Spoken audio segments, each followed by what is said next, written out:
तुरत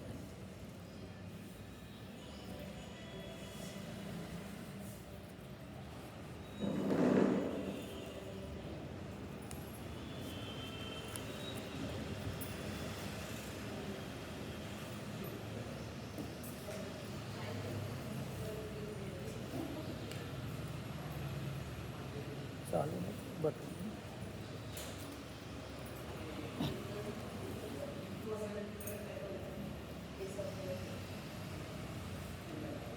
मंगलाचरण. चिदानंदैकरूपाय जिनाय परमात्मने परमात्मप्रकाशाय नित्यं सिद्धात्मने नमः.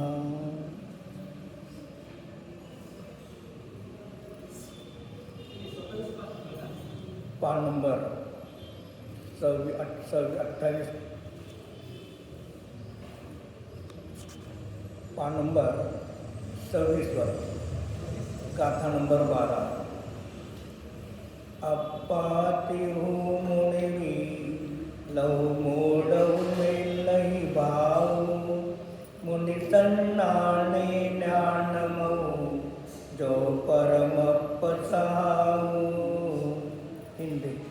अब त्रिविध आत्म जानतम बहिरात्मा को छोड़ दो स्वज्ञान से बस ज्ञानमय परमात्मा को मान लो. आचार्य योगेंद्र देवीचे परमात्मा प्रकार ग्रंथामध्ये 3 प्रकारच्या आत्म्याची चर्चा आहे. पर्याय दृष्टीने, निश्चय दृष्टीने आत्मा एकमात्र जाणणे पाहणे ज्ञाता द्रष्टा मात्र एक स्वभाव स्वरूप आहे.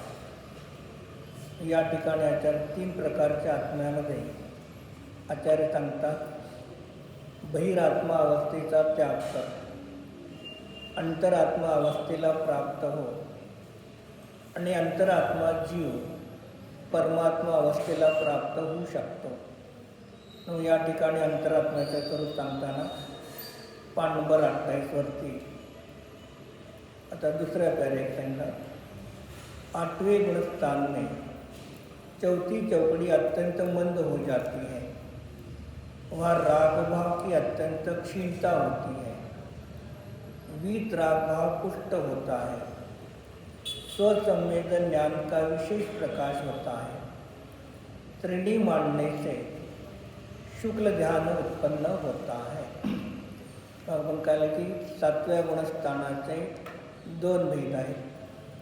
एक स्वस्थान अप्रमत्त आणि अतिशय प्रमत्त. स्वस्थान अप्रमत्त 6व्या-7व्या गुणस्थानावरती मुनी अंतर्मुहूर्ताला निर्विकल्प सविकल्प अवस्थेला प्राप्त होतात. त्याचं नाव स्वस्थान अप्रमत्त आणि सातिशय प्रमत्त. मग या सातिशय प्रमत्तामध्ये जीवाचे परिणाम 1000 वेळेला काय करतात स्वरूपामध्ये येतात आणि बाहेर येतात. असं करता करता स्वरूप आत्म्यामध्ये उपयोग स्थिर राहतो. आत्म्यामध्ये उपयोग स्थिर आल्यानंतर त्याच्या की 8व्या गुणस्थानाला सुरुवात होते आणि 7व्या गुणस्थानापर्यंत संजुलन कषायचा मंद उदय होता. 7व्या गुणस्थानामध्ये संजुलन कषायचा मंद उदय आणि 6व्या गुणस्थानामध्ये संजुलन कषायचा तीव्र उदय. आता पुढे जे आहे चौकडी म्हणजे अनंत आहे. 39 येते संजुलन क्रोध मान माया लोभ याला ना तर 4 म्हणून चौकडी. मग त्याचा काय होतो मंद उदय होतो त्या ठिकाणी आणि त्याच वेळेला राग भावाची अत्यंत क्षीणता होते. मग कशाय मंद झाले की रागभाव क्षीण होतो आणि रागभाव क्षीण झाला की वीत रागाची पुष्टी होते. ते परिणामामध्ये वीतरागता वाढली जाते आणि त्याच वेळेला स्वसंवेदन ज्ञान विशेष प्रकाश होतो. तर हे आगम ग्रंथ सांगताना काय सांगणार आहे? चारित्र्याच्या मुख्यतेने ज्ञानाची स्थिरता सांगणार आहे. काय? चारित्र्याच्या मुख्यतेने ज्ञानाची स्थिरता सांगणार. आणि न्यायग्रंथ अध्यात्मामध्ये सांगताना ज्ञानाच्या स्वसंवेदनाच्या द्वारे राग भाव क्षीण होतो आणि वीतरागता वाढते. अध्यात्म आणि आगम भाषामध्ये फरक आहे. तिथे काय केलं त्यांनी की जे स्वसंवेदन ज्ञान आहे त्याचा विशेष प्रकाश होतो म्हटलं. जे ज्ञान आपल्या स्वतःच्या शुद्ध आत्म्यामध्ये उपयोग स्थिर राहतो. मग ज्ञानाचा उपयोग स्थिर राहणे हे ज्ञानाचा विशेष प्रकार झाला. अन्य नेयाकडे पूर्वी ज्ञान जात होतं, आता तिथे अन्य नेयाकडे जात नाही. आपल्या स्वतःच्या आत्म्यामध्ये स्थिर राहतं, म्हणून ज्ञानाची दृढता वाढते. आणि मग तिथे चारित्र्यामध्ये वीतरागभाव प्रगट होतो आणि रागभावाची क्षीणता होते. अभाव होत नाही. रागभावाची क्षीणता आणि रागभावाचा अभाव दोन्हीमध्ये फरक आहे. रागभाव 12 गुणस्थानाचं नाव काय आहे? 12 गुणस्थानाचं नाव 12 गुणस्थानाचं नाव काय आहे? क्षीण मोह वीतराग छद्मस्तक. क्षीण मोह वीतराग आणि छद्मस्तक. वाक्य एक आहे, तर एका वाक्यामध्ये 3 पद आहेत. एक क्षीण मोह, दुसरा वीतराग आणि छद्मस्तक, 3 आहेत. मग वीतराग काय आहे? कषायाचा उदय नाही म्हणून वीतराग आहे. वीतराग आहे. छद्मस्तक म्हणजे अनेक क्षोभक्षम ज्ञानी आहे, केवळ ज्ञानी नाही, म्हणून वीतराग छद्मस्त आहे. आणि परत वीतराग क्षीण कषाय, कषाय त्याच्या ठिकाणी क्षीण झालेले आहे. मग 12व्या गुणस्थानामध्ये कषाय क्षीण होतात, सत्ता नाही त्याची. पण 13व्या गुणस्थानामध्ये काय तर ज्ञानावरून दर्शनानं अंतर आहे. वीर्यांतराय कर्माचा क्षय होतो. मग त्या ठिकाणी काय तर पूर्ण 12व्या गुणस्थानामध्ये कषाय नष्ट होतात. त्याला तत्त्वसूत्रामध्ये उदाहरण कोणतं दिलेलं आहे? क्षीण मोह या 12व्या गुणस्थानासाठी एक उदाहरण दिलेलं त्या ठिकाणी. आठवतं का उदाहरण कोणतं दिलेलं आहे? समजा एक झोक्याची दोरी आहे, जाड मोठी, आणि ती झोका झाल्यानंतर आपण कोणी व्यक्तीने घरात ठेवून टाकली आणि घराला आग लागलेली आहे. मग त्या संगत ती दोरीही त्या ठिकाणी जळालेली आहे, पण त्याचा आकार नष्ट झाला नाही. जसा गुंडाळून ठेवलं ती तसा आकार आहे, पण आकार नष्ट झाला नाही, पण दोरी जळालेली आहे. त्याच्यामध्ये काय सांगायचं आहे? आकार आहे, दोरी जळालेली आहे, त्याच्यामध्ये आता बांधण्याची क्रिया होत नाही. जरा हात लावला की राख होणार. तसं 12व्या गुणस्थानामध्ये कर्म सगळे चारित्र्य मोहण्याच्या सगळ्या प्रकृती 25 प्रकृतीचा तिथे पूर्ण क्षय झाला, छपक्षणी चढणाऱ्या जीवाचा. मग तिथे एक संपूर्ण क्षय होतो. तेव्हा त्याच्यानंतर 13व्या गुणस्थानाला अरिहंताला प्राप्त होते. मग इथे सांगताना रागभाव कमी झाला, वीतरागभाव वाढला आणि ज्ञानाची विशेष काय झाली? प्रकाश झाला. ज्ञान एका विषयावर स्थिर राहिलं तेव्हा तिथून श्रेणी मांडतात, म्हणजे शुक्ल ध्यानाला उत्पन्न होतात. म्हणजे इथे काय केलं, चारित्राला साधन केलेलं आहे आणि ज्ञानाला प्रमिती फळ केलेलं आहे. काय केलेलं आहे, चारित्राला साधन, ज्ञानाचा विशेष प्रकार म्हणजे ज्ञान एका विषयावरती उपयोग जास्त काळ टिकून राहिला, हे त्याचं फळ दाखवलं. आणि आपला स्वतःचा शुद्ध आत्मा तिथे विषय दाखवला. मग जर इथे अध्यात्माकडून पाहिलं तर काय म्हणणार की शुद्ध आत्मा श्रेणी आरूढमध्ये त्या मुनिराजांच्या ध्यानाचा ज्ञानाचा विषय आपला स्वतःचा शुद्ध आत्मा आहे. मग विषय शुद्ध आत्मा झाला, त्या शुद्ध आत्म्याला जाणणारी ज्ञान पर्याय आहे. चारित्र्याच्या गुणाच्या पर्यायाच्या द्वारे शुद्ध आत्म्याला जाणता येत नाही. आत्म्यामध्ये वीतराग परिणती होऊ शकते, पण चारित्र्य गुणाच्या द्वारे शुद्ध आत्म्याला जाणण्याचं कार्य होत नाही. कारण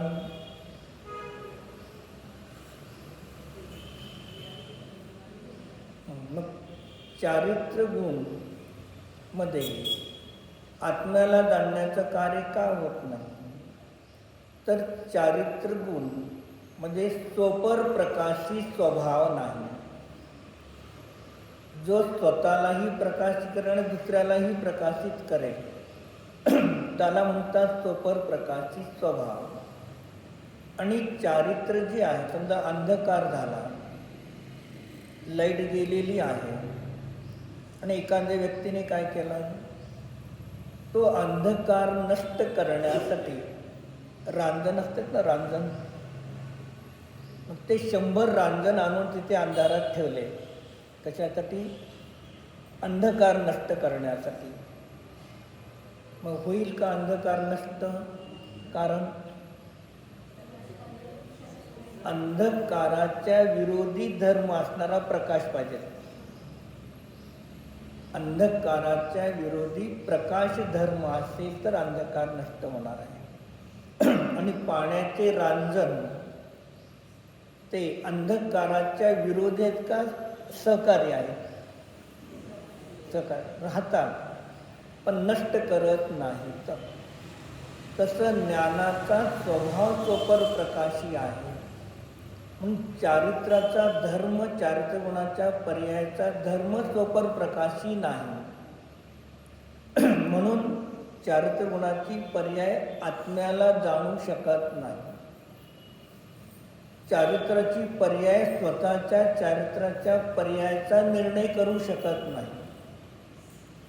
मग याचा निर्णय कोण करतं, तर ज्ञान त्या विषयाचा पण निर्णय करतं, ज्ञान आपला स्वतःचा पण निर्णय करतं आणि ज्ञान जे मिळणारं फळ आहे त्याचाही निर्णय करतं. मग त्या अंधकारामध्ये लाईट लावली, आपण बटन दाबलं, मग काय झालं तिथे, तो लाईटचा प्रकाश कुणाला प्रकाशित करतो? लाईटचा प्रकाश स्वतःलाही प्रकाशित करतो आणि त्या खोलीमध्ये असणाऱ्या सर्व पदार्थाला प्रकाशित करतो. याचा अर्थ काय झाला, प्रकाश सोपर प्रकाशी आहे आणि अंधार ते रांजण परप्रकाशी आहे, तो प्रकाशी नाही. दुसऱ्याच्या द्वारे जे प्रकाशित केले जातात त्याला परप्रकाशी, आणि जे स्वतःला प्रकाशित करतात ते स्वप्रकाशी. ज्ञान स्वतःलाही प्रकाशित करतं, बाहेरच्या वस्तूला प्रकाशित करतं. बाहेरच्या वस्तू कशा झाल्या? परप्रकाशित, जे ज्ञानाच्या द्वारे त्यांची प्रसिद्धी होते म्हणून ते परप्रकाशी. ज्ञान स्वतःलाही जाणतं, जो विषय आहे त्या विषयाचा पण निर्णय करतो. त्या विषयाचा निर्णय केल्यानंतर त्याचं जे फळ मिळतं त्या फळाचा पण निर्णय ज्ञान करतं. मग ज्ञान स्वतःचा निर्णय करतं म्हणून स्वप्रकाशी. आणि विषय आणि फळ हे दोन ज्ञानाच्या पेक्षाने पर आहे. मग या दोघांचा निर्णय करतो म्हणून ज्ञान स्वपर प्रकाशी आहे. पण चारित्र्य वीतरागपरिणती स्वतःचा पण निर्णय करत नाही, विषयाचा निर्णय करत नाही आणि ज्ञानाचा पण निर्णय करत नाही.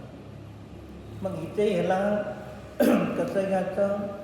श्रेणी आरूढ असताना आगम ग्रंथ चारित्र्याच्या पर्यायाला मुख्य करतो आणि ज्ञानाच्या पर्यायाला गौण करतो, अभाव करत नाही. काय गौण करतो, अभाव करत नाही. एखाद्या पित्याला 4 कन्या आहेत. मग समजा 2 नंबर कन्येचा विवाह करायचा आहे. मग तो काय सांगतो? आमच्या 2 नंबर कन्येचा आता विवाह करायचा आहे.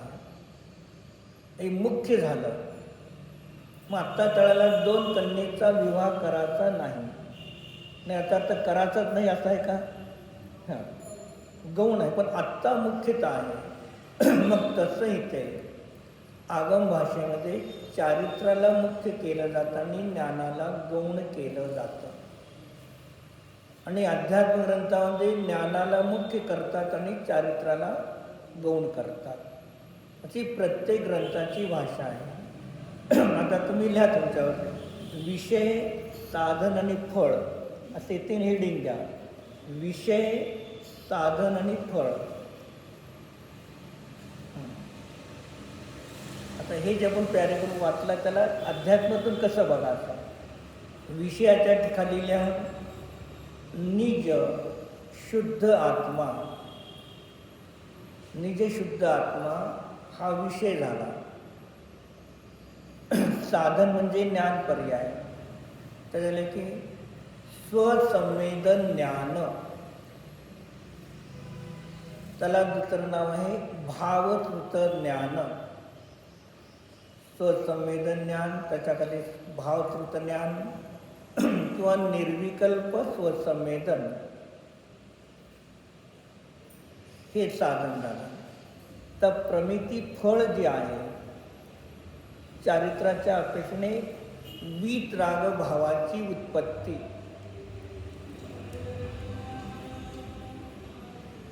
राग भावाचा अभाव. प्रमिती फळ हमेशा 2 असतात.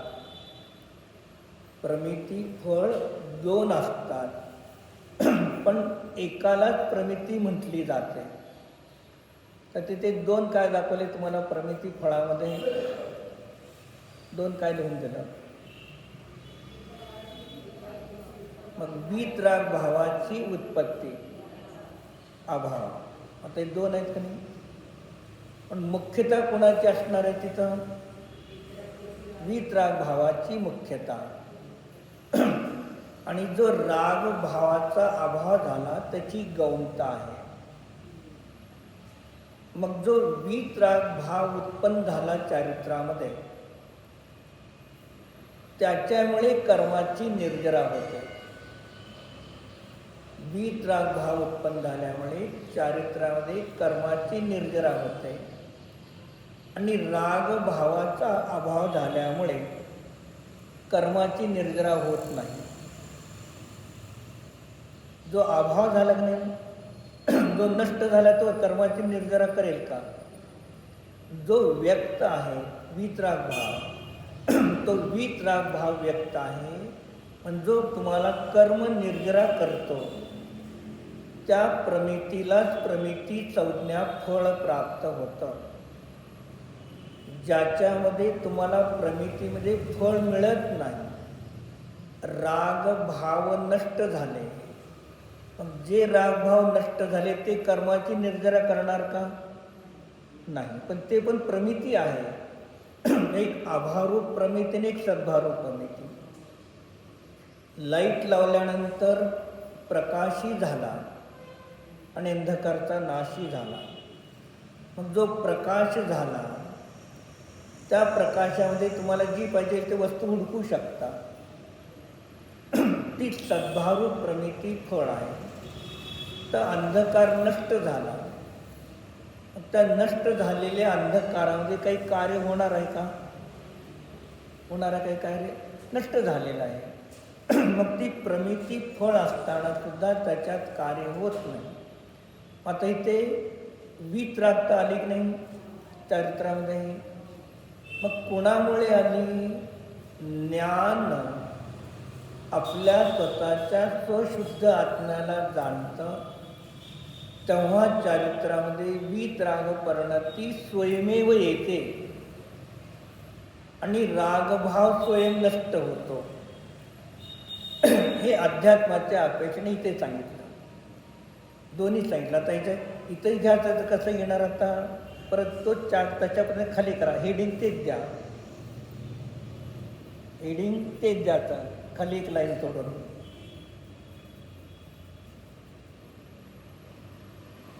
आता विषयाच्या खाली तेच लिहायचं.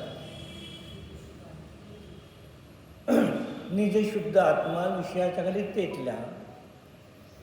तर साधनच्या ठिकाणी काय लिहिणार? जे प्रमिती आहे त्याला साधन लिहा. इथे प्रमिती आहे ना, त्याला तर दुसऱ्यामध्ये साधनार्थ केला.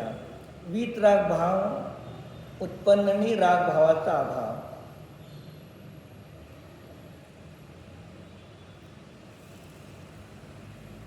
आणि प्रमिती फळामध्ये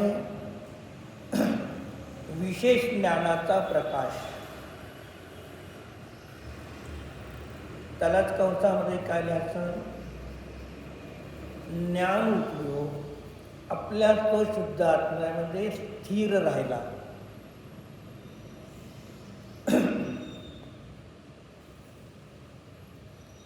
जे असे गाथेतून, सूत्रातून, ओळीतून चार्ट तयार करायला शिकायचं. मग आता आपण जे दुसरा चार्ट पाहिला तो या गाथे आपण वाचलेल्या शब्दातून ते तुम्हाला दाखवला असता. स्वसंवेदन ज्ञान विशेष प्रकाश म्हणजे त्याला प्रमितीमध्ये घेतलं.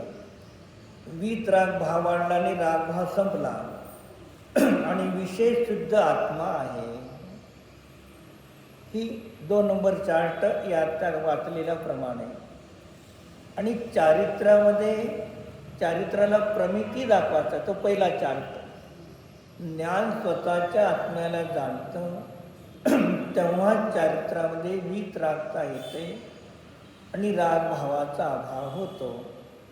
म्हणून परमार्थाने ज्ञानच वितराग भाव उत्पन्न करण्यासाठी ज्ञानच कारण आहे. काय? वितराग भावाची उत्पत्ती होण्यासाठी ज्ञान कारण आहे, चारित्र्य नाही. पण न्यायदीपिकेमध्ये अभिनव धर्मभूषण आचार्यांनी लिहिलं तिथं प्रमितीला उत्पन्न करण्यासाठी साधकतम साधनकरण ज्ञानच आहे आणि ते ज्ञान प्रमाणच आहे. जे प्रमितीला उत्पन्न करण्यासाठी ज्ञान कारण आहे. पण ज्या वेळेला श्रेणी आवडची चर्चा करतो, श्रेणी आवडच्या चर्चेच्या वेळेला चारित्र्याच्या वितराग परिणामाला मुख्यता दिली जाते आणि ज्ञानाला तिथे गौण केलं, त्याला प्रमिती केलं जातं. एक उदाहरणाच्या माध्यमातून आपल्याला समजेल. 1-2 व्यक्ती भांडणं करत आहेत आणि भांडणं चाललेली आहे आणि एखादा दुसरा व्यक्ती काय करतो? त्या भांडणं चालले असताना त्यांना उपदेश द्यायला जातो, भांडणं करू नका. मग भांडणं करू नका म्हटल्यानंतर त्याने भांडणं करते जास्त. काय करते? आणि भांडणं जास्त करते. तोड मला कशा वाटतं मी बघतो त्याला. मग एक वृद्ध मनुष्य तिथे बसलेला आहे. तो काय म्हणतो? त्यांचे भांडणं सोडवू नका. किती भांडणं करायचे करू द्या. भांडणं करून करून थकले. दोघं जण आपल्या आपल्या ठिकाणी बसले. एक 10-15 मिनिटं गेले. मग तो वृद्ध म्हणतो, आता ह्यांना सांगा काय सांगायचं. म्हणजे इकडून काय सांगणार, चारित्र्यामध्ये सरागता होती तर उपदेश कार्यकारी करत, ज्ञान काम करत नाही. आणि चारित्र्यामध्ये मंदता आली तेव्हा ज्ञान कार्यकारी करतं. तसं इथे श्रेणी आरूढमध्ये चारित्र्यामध्ये उज्ज्वलता जशी जशी वाढत जाते तसं तसं ज्ञान आपल्या आत्म्यामध्ये स्थिर होत जातं. चारित्र्याकडून ज्ञानाला सांगणार. आणि इकडे अध्यात्म काय सांगतो, ज्ञान आपल्या स्वशुद्ध आत्म्यामध्ये जसं स्थिर होत जातं तसं तसं चारित्र्यामध्ये वीत राखता स्वयं वाढत जाते, करावं लागत नाही. म्हणजे दोन्ही कथन, दोन्ही आचार्यांचे दोन्ही कथन त्या त्या अपेक्षेने 100% सत्य आहे. एक सत्य आणि एक असत्य असं असू शकत नाही. धवलामध्ये असे अनेक प्रकरणे येतात. काही आचार्य म्हणतात परमाणू गोल आहे, काही आचार्य म्हणतात सहा भागवाला आहे, काही आचार्य म्हणतात दीपायन मुनीने द्वारका नगरी जाळली, काही आचार्य म्हणतात दीपायन मुनी मरून अग्निकुमार देव झाले आणि त्यांनी द्वारका नगरी जाळली. ते अनेक काही 2-2 आचार्याचे 2 मतं आहेत. मग तेव्हा तिथे शिष्य प्रश्न विचारतो विरचिन आचार्यांना, या दोन्हीमधलं कोणतं सत्य आहे. का एक सत्य आहे, एकच सत्य असणार, सत्य 2 नसतात. एकच सत्य आहे, पण या दोन्हीमधलं कोणतं एक सत्य आहे त्याला माझी जीवा चालत नाही. गंधर्वाला जाऊन विचारा म्हणतात. जे काय गंधर्व म्हणजे एवढे मोठे टीका लिहिणारे, ग्रंथ लिहिणारे आचार्यसुद्धा म्हणतात की आज केवली नाही, तृत केवली नाही, विशिष्ट ज्ञानाचे धारक नाही, मग एकाला खोटं आणि एकाला खरं सांगण्याचा माझा अधिकार नाही. तसं हे दोन्ही 2 आचार्यांची 2 पद्धती आहेत. एकाला खोटं आणि एकाला खरं सांगण्याचा आपला अधिकार नाही. आणि हे दोन्ही ते सत्य आहेत.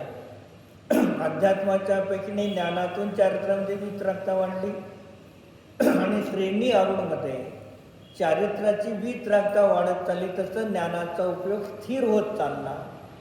दोन्हीही कथन दोन्ही ठिकाणी 100% सत्य आहेत. इथे एकाला सत्य आणि एकाला असत्य म्हणायचा अधिकार नाही. दोन्ही सत्याच्या त्या आवाजाने स्वीकार करा. पुढे लगे श्रेणी के 2 भेद है, एक छपक दुसरी उपशमक. मग श्रेणीचा अर्थ काय घ्यायचा, श्रेणी कशाला म्हणायचं.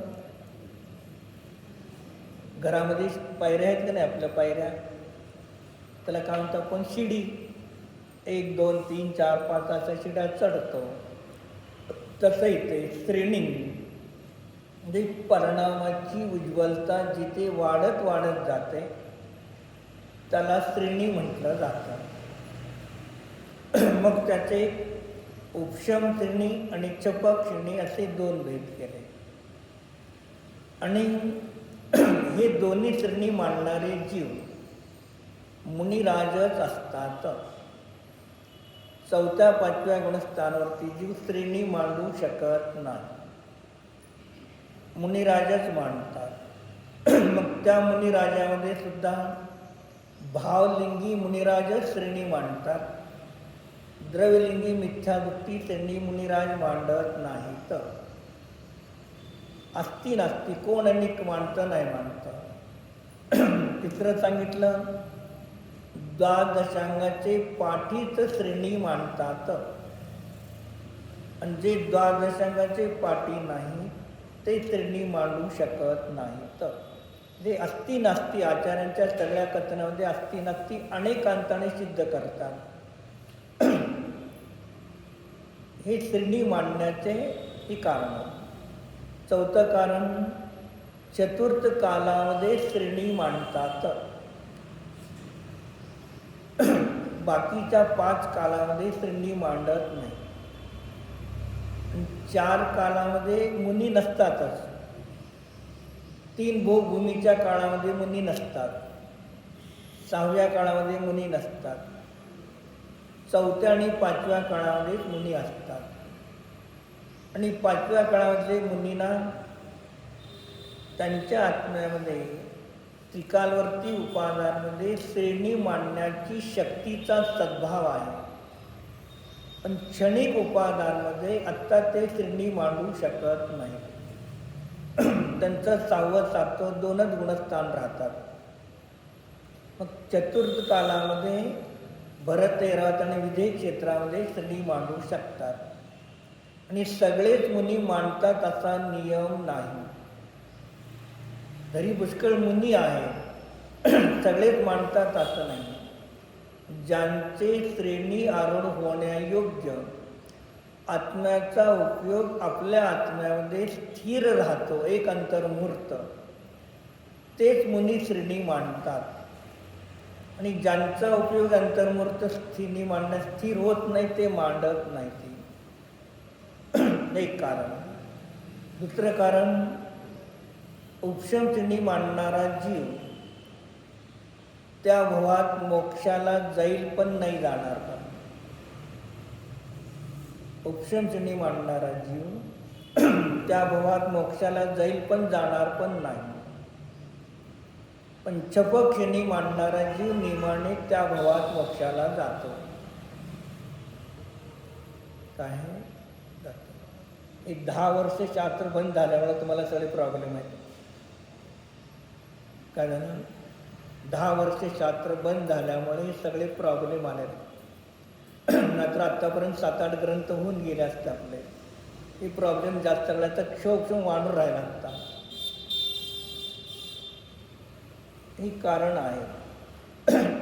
आणि उपशम श्रेणी चढणारा जीव उपशम श्रेणीतून खाली उतरून परत छपक श्रेणी चढेल तर केवळ ज्ञान प्राप्त करून मोक्षाला जाईल.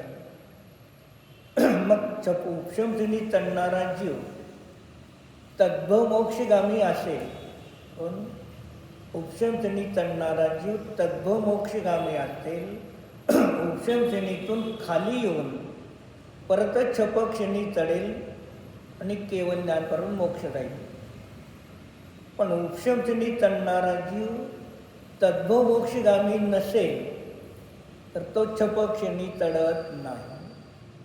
म्हणून ग्रंथाचं भरपूर वाचन करा, फालतू वेळ घालू नका. ए मनुष्य जीवन मिलन कठीण रे. ही सगळी कारणं अनेक प्रकारे त्या ठिकाणी सांगितले. याने मुख्य रूपाने की 2 सांगितले.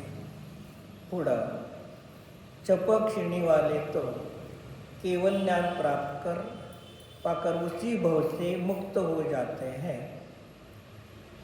और उपशम वाले 8वें 9वें 10वें 11वां स्पर्श कर बाद में गिर जाते हैं तो कुछ भव भी धारण कर सकते हैं.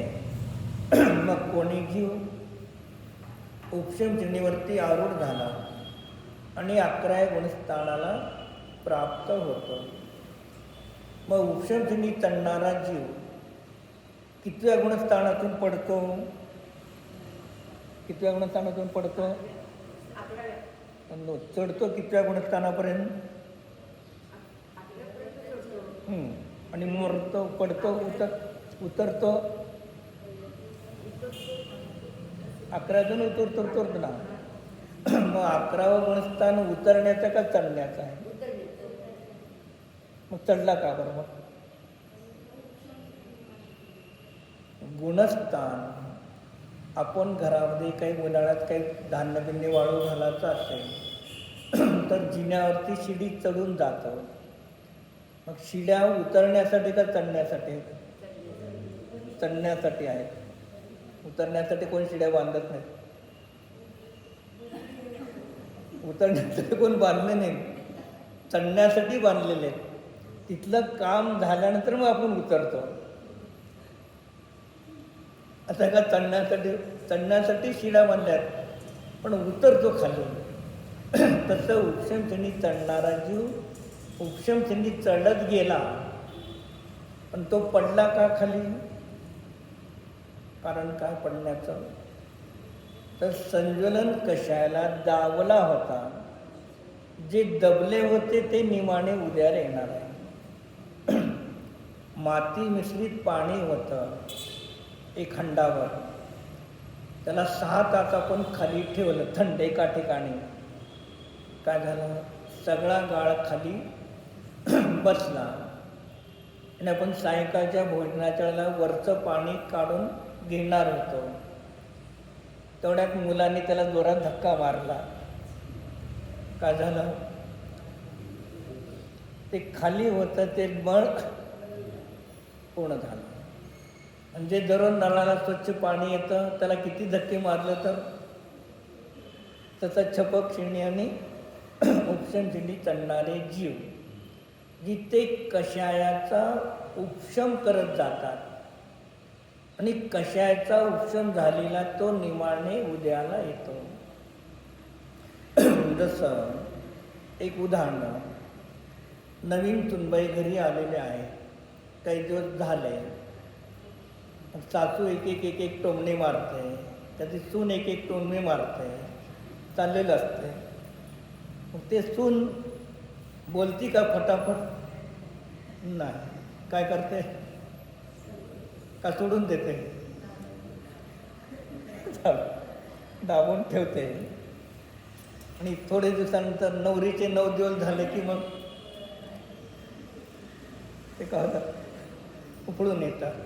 तसे दबलेले कषाय निमाणे तेवढ्या काळापर्यंत दबतात आणि नंतर त्याचा उदय येतो, ते खाली येतात.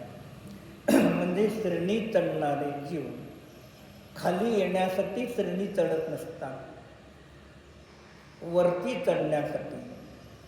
मग 11व्या गुणस्थानाला पूर्ण करून खाली येतात का 11व्या गुणस्थानाचं अर्धवट करून खाली येतात?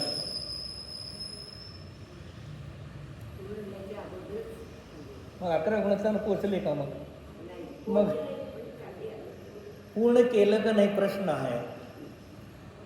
मग एका पेक्षाने 11वं गुणस्थान पूर्ण झालेलं आहे. मग त्याचं कथन 2 प्रकारे, परिणाम 1 आणि कथन पद्धती 2 आहे. चढताना सांगणार 11व्या गुणस्थानापर्यंत जीव चढला, पूर्ण केलं. आणि सांगताना सांगणार 11व्या गुणस्थानातून पडला. शेवटचा जो समय आहे तो शेवटचा समय पूर्ण झाला म्हणून 11व्या गुणस्थान पूर्ण झालं. आपण आता पडत नाही. मग शेवटचा समय चढण्याचा पण आहे आणि तोच पडण्याचा आहे. मग पडताना सांगणार 11व्या गुणस्थानातून पडला आणि चढताना सांगणार 11व्या गुणस्थानात चढला. शेवटचा समय दोन्हीसाठी आहे. पण एक अपेक्षेने 11वं गुणस्थान पूर्ण चढला आणि पडताना म्हणणार की 11व्या गुणस्थानाच्या अगोदर पडला.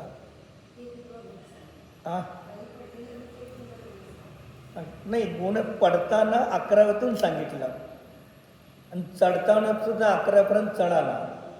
पण खाली येताना तो काय जशा प्रकारच्या कषायाचा उदय असेल तशा प्रकारच्या तो गुणस्थानाला त्या ठिकाणी जीव प्राप्त होतो. मग तसं इथे छपक्षणी केवलान प्राप्त. आणि जो उपशमशिनीवाला आहे तो काय करतो? काही भव धारण करून मोक्षाला जातो. त्याला कुछ भव भी धारण कर सकते हैं. मग असं काय लिहिलं? एक जीव त्याच भवातून उपशमध्ये खाली येऊन केवल ज्ञान प्राप्त करू शकतो, त्याला दुसरा भव नाही. कमीत कमीत त्याच भवामध्ये आणि जास्तीत जास्त उपार्ध पुद्गल परिवर्तनापर्यंत उपशम श्रेणी चढून उपार्ज पुद्गल परिवर्तनापर्यंत संसारात भटकून परत त्या ठिकाणी उच्चम क्षणी चपक क्षणी चढून मोक्षाला जातो. ते कुश भव म्हणजे किती घ्यायचे ते उत्कृष्ट एवढं उपार्ज पुद्गल परिवर्तन एवढा पण आहे एका जीवाचा. एक जीव 7-8 भवानंतर सुद्धा मोक्षाला जाईल. मग कुश भवामध्ये दोन्ही त्या ठिकाणी घ्या. मग हे उपशम क्षणी चढणारे जीव त्याचे अनेक जरा विशेष वर्णन आहे.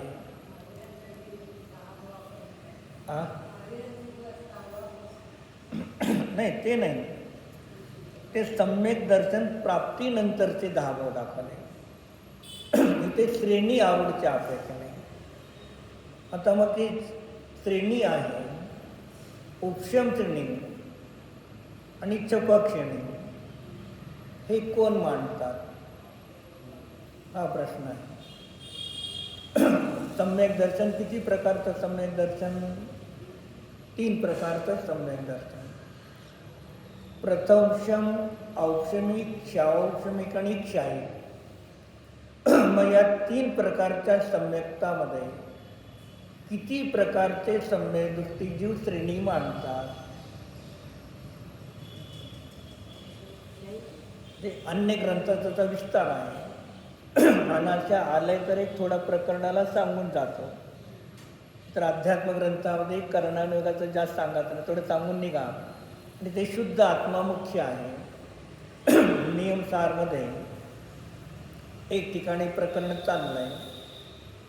मग आचार्यांनी शुद्ध आत्म्याबद्दलच वर्णन जास्त करत निघाले. मग तिथे शिष्य प्रश्न विचारतो, आचार्य तुम्ही गोष्टी सांगत नाही, कर्माबद्दल काही बोलत नाही, फक्त शुद्ध आत्म्याबद्दलच सांगता, बाकी काही जास्त सांगत नाही. मग कर्माचं सांगत नाही, गोष्टी सांगत नाही. मग तिथे आचार्य काय म्हणतात, अध्यात्म ग्रंथामध्ये शुद्ध आत्मा सांगत असताना प्रतिज्ञा काय केली, मी नियम सार सांगेन. नियमाचा सार, सर्व नियमाचा सार शुद्ध आत्मा, प्रवचनचा सार शुद्ध आत्मा, समयसारचा अर्थ शुद्ध आत्मा, अष्टपौरचा अर्थ शुद्ध आत्मा, पंचाष्टिकाय सारचा अर्थ शुद्ध आत्मा. मग इथे शुद्ध आत्मा सांगणं प्रयोजन आहे. आणि मी शुद्ध आत्म्याचं चाललेलं प्रकरण सोडून कर्णानं सांगेल, गोष्टी सांगेल, तर मला अंतराय कर्माचा बंध होतो. का आचार्य तुम्हाला नाही, मला अंतराय कर्माचा बंध होतो. कारण शुद्ध आत्मा अंतराय कर्माने रहित आहे आणि तुम्हाला सर्व कर्माच्या अंतराने रहित करायचं आहे. आणि हे सांगितलं तर कर्मबंध होतो. तसंही सांगायचं ना. पण आता एक आलं प्रकरण तर तुम्ही पुढे धवला जगला महाबंध वाचताना सांगता येत नाही, कारण वेळच नाही कोणाला. इथनं गेले की आम्हाला दुसऱ्याशी येत तर वेळच नसतो. मग आहे तर प्रकरण आलं तर जरा थोडंसं पण सांगत जायचं. 3 सम्यकतापैकी किती सम्यक दृष्टी श्रेणी मांडतात? 2. कोणते?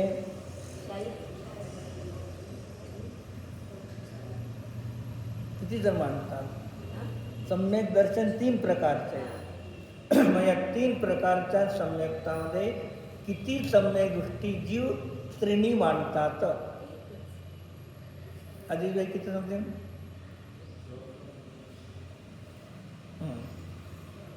उपशम प्रथमशम सम्यक दृष्टी मांडतो का? नाही. क्षायिक मांडतो तर त्या क्षयीचा प्रश्न नाही राहत. मग क्षोभशम सम्यक दृष्टी आणि प्रथमशम सम्यक दृष्टी जीव श्रेणी मांडत नाहीत. द्वितीयोपशम मांडतो, क्षोभशम सम्यक दृष्टी मांडत नाही. प्रथमशम सम्यक दृष्टी का श्रेणी मांडत नाही? काळ थोडा आहे. आवलीला 6 अंतर्मूर्त कमी, सावली कम अंतर्मूर्त आहे. मग तेवढ्याच प्रथमशम सम्यक दृष्टी श्रेणी मांडत नाही, अल्पकाळ आहे.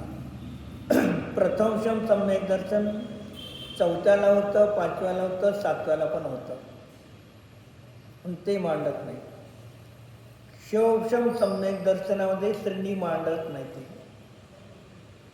मांडतो का? का बरं मांडत नाही?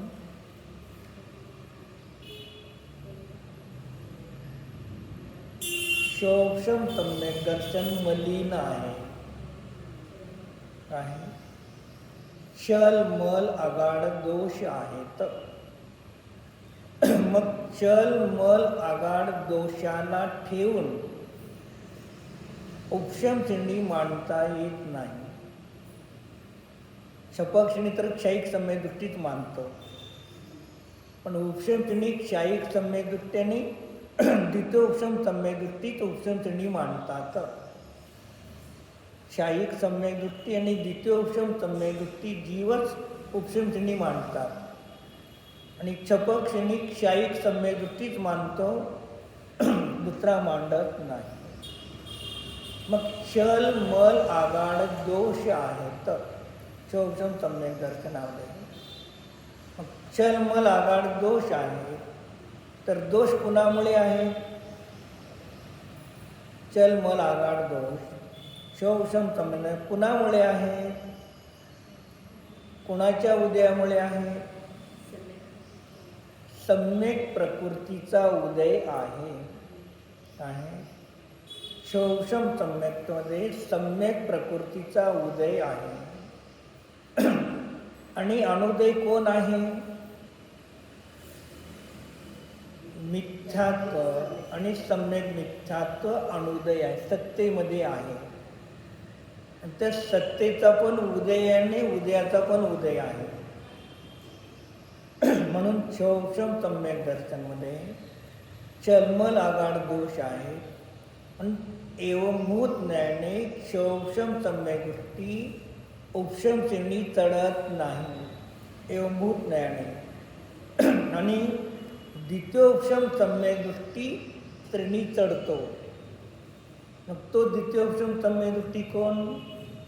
एवंभूत ज्ञाने द्वितीयोपशम सम्यक दृष्टी, भूत ज्ञाने क्षोपशम सम्यक दृष्टी.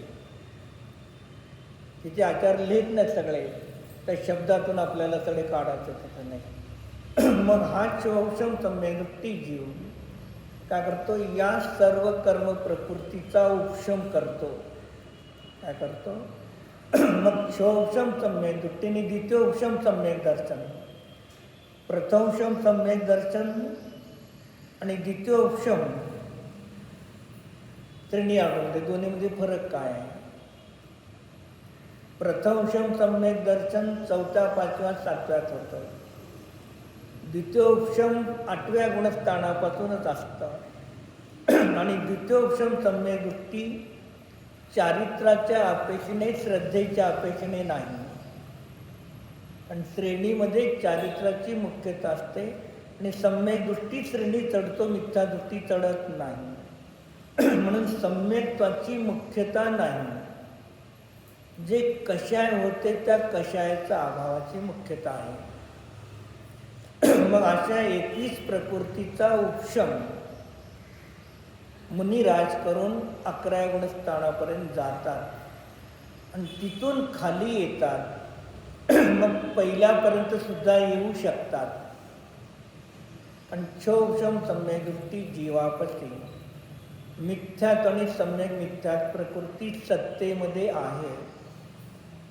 जेव्हा कोणाचा उदय आला तर मिथ्यात्वाचा उदय आला तर पहिल्याच जातील, सम्यक मिथ्यात्व आला तर तिसऱ्याच जातील, अप्रत्याख्यान असेल तर 4थ्यात जातील, संजुलन आला तर 6व्यामध्ये राहतील. मग नाना जीवाच्या अपेक्षेने त्याचे परिणाम वेगळे आहेत. म्हणून मग तिथे क्षोपशम सम्यक दृष्टी 21 प्रकृतीचा उपशम करतो. तेव्हा तिथे त्याचं कारण उपशम श्रेणी मांडण्याची क्रिया सुरू होते. मग त्यामध्ये ते 8वे 9वे 11वेचा प्रभाग उससे गिर जाता है आणि काही भवानंतर तो काय करेल? मोक्षाला जाणारच आहे. पुढं शपक वाले 8वें से 9वें गुणस्थान को प्राप्त होते हैं. मग उपशम श्रेणी वाला आणि चपक श्रेणी वाला दोघेही 9व्या गुणस्थानापर्यंत 10व्या गुणस्थानापर्यंत येतात. उपशम श्रेणीवाला आणि छपक श्रेणीवाला 8व्यापासून 10व्यापर्यंत दोघंजण येतात. पण उपशमवाला 11व्यात जातो आणि छपकवाला 12व्यात जातो. छपकवाला 11व्यात येत नाही, 10व्यातून 12व्यात जातो आणि उपशमवाला 10व्यातून 11व्यात जातो. जे 8व्यापासून 10व्यापर्यंत तिघांचे समान आहेत.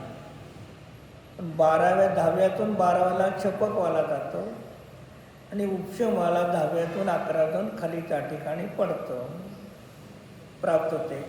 वहाँ अंत में कषाय का सर्वथा नाश होता है. 12व्या गुणस्थानामध्ये का होतं? सर्वथा नाश होतो. पुस्तकामध्ये आता मी वाचू लागलो, तिथे बघा. कषाय का सर्वथा नाश होता है, एक संतुलन रोग रह जाता है 10व्यापर्यंत. अन्य सबका अभाव होने से वीतराग भाव अति प्रबल हो जाता है. जसजसं कषाय कमी होत जातात तसतसे वीतराग भावाची वृद्धि होत जाते. इसलिए स्वसंवेदन ज्ञान का बहुत अधिक प्रकाश होता है. ते चारित्रामध्ये विशुद्धी वाढत चालली म्हणून ज्ञान स्थिर होतं. काय इथे श्रेणी आडमध्ये जसजशी चारित्राची वितरागता वाढत जाते तसं ज्ञान एका विषयावर स्थिर होत जातं. आणि द्रव्याचं ज्ञान जसं एका विषयावर स्थिर होत जातं आत्म्यावर, तर वितरागता आपोआप वाढत जाते. आणि ते चारित्राची वितरागावरून ज्ञानाची स्थिरता दाखवली. आणि काही ठिकाणी ज्ञानाच्या स्थिरतेवरून चारित्रामध्ये वितरागता वाढणार आहे. इसलिए स्वसंवेदन ज्ञान का प्रकाश होता है, परंतु एक संज्वलन रूप शेष रहने से वहाँ सरागत चारित्र ही कहा जाता है. मग 10व्या गुणस्थानामध्ये काय आहे? संज्वलन लोभ आहे. मग जिथेपर्यंत कषाय आहे, लोभ आहे, त्या अपेक्षेने, चरणानुयोगाच्या अपेक्षेने, प्रथमानुयोगाच्या अपेक्षेने, करणानुयोगाच्या अपेक्षेने 10व्या गुणस्थानापर्यंत सराग चारित्र म्हटलं. कुठून? सत्तेमध्ये कषाय आहेत म्हणून. आणि अध्यात्म सांगतो की आत्म्याचा स्वभाव निष्कषाय स्वरूप आहे. निष्कषाय स्वरूप आत्म्याला ज्ञानाच्या जरी जाणतो तेव्हा कषाय आपल्यापून दबले जातात. कषायाला दाबण्याचा प्रयत्न करू नका. निष्कषाय स्वरूप आत्म्याला जाणत जातो तर चारित्रामध्ये वितरागता वाढत जाते. म्हणून अध्यात्माच्या अपेक्षेने 4थ्या गुणस्थानापासून सर्व जीवाची आत्म्याची अनुभूती वितराग आहे. आणि करणानुयोगाच्या अपेक्षेने तिथेपर्यंत राग आहे म्हणून सराग अनुभूती म्हटली जाते. म्हणजे चरणानुयोग, करणानुयोग सराग म्हणतो आणि द्रव्यानुयोग म्हणतो वितराग अनुभूती असते, सरागी नसते. पण ध्यानाच्या विषयामध्ये राग नाही. तो कसा आहे? द्रव्यकर्म, भावकर्म, नो कर्म याने रहित अनादि अनंत शुद्ध आत्मा आहे. अशा अनादि अनंत शुद्ध आत्म्याला जाणल्यामुळे त्याची अनुभूती वितरागच म्हटली जाते, सराग म्हटली जात नाही. बाकी चर्चा उद्या करू. उद्या 2 तारीख आहे का? हो. उद्या ग्रहण किती वाजता आहे? उद्या ग्रहण दुपारी आहे ना? सकाळी काय प्रॉब्लेम नाही ना आपल्या शास्त्राला? वेद किती 11 नंतर लागणार आहे का? 11:45, 2:45ला. ठीक आहे. म्हणजे शाळा मग मला का माहीत नाही. इकडे नाही का? ठीक आहे. मग आपलं उद्या शास्त्र, मला वाटतं ते शास्त्र नाही गण म्हणून येतं. हो.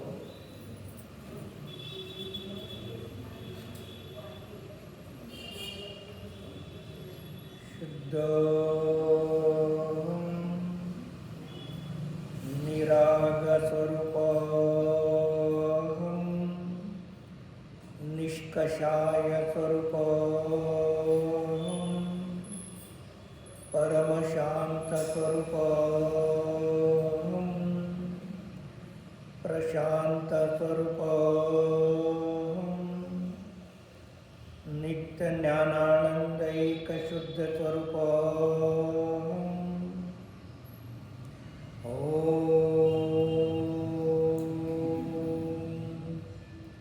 शांति शांति शांति।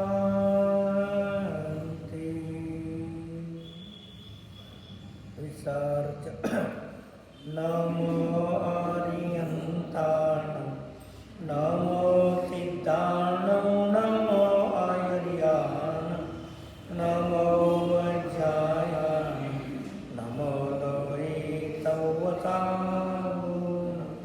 नमो आर्यन्ताणं नमो सिद्धाणं नमो आयर्याणं नमो वज्रायाणं नमो लोहे तवसां नमो आर्यन्ताणं नमो सिद्धाणं नमो आयर्याणं नमो वज्रायाणं नमो लोहे तवसां ओम विसर्ज।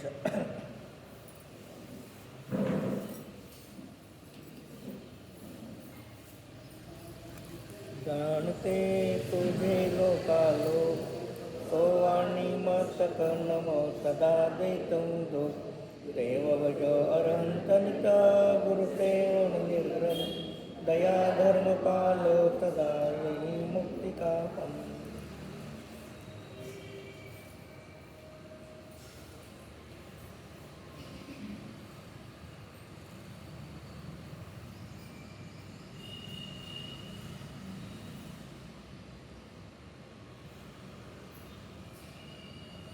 सिद्धांत शास्त्र की जय, जिनवाणी माता की जय, चौबीसों भगवान की जय, अनंत अनंत चित्त परमेश्वरी भगवान की जय, आचार्य श्री योगेंद्र देव स्थित परमात्मा प्रकाश ग्रंथ की जय, आचार्य श्री शांति सागर महाराज परम पूज्य मुनि श्री वीर सागर महाराज की जय, 3 करोड़ मुनिराज की जय, आदिनाथ भगवान की जय, शुद्धात्म तत्व की जय।